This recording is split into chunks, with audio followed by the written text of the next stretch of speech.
Hello everyone. In this video, I'll guide you through fixing the OnlyFans payment declined issue quickly and safely. First, double-check your card details, including the number, expiration date, CVV, and billing address. Even a small mismatch can cause a decline. Next, make sure your card has enough balance and is enabled for online or international transactions, since OnlyFans payments are often processed internationally. Now, contact your bank and ask if they are blocking the transaction for security reasons. Many banks automatically decline subscription-based payments unless you approve them. If everything looks fine, try using a different browser or clear your cache before attempting the payment again.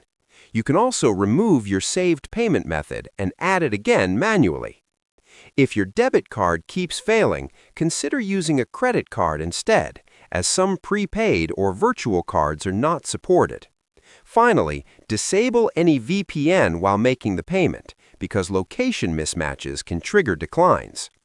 After checking these steps, try completing the payment again, and it should go through successfully. Subscribe the channel for more videos.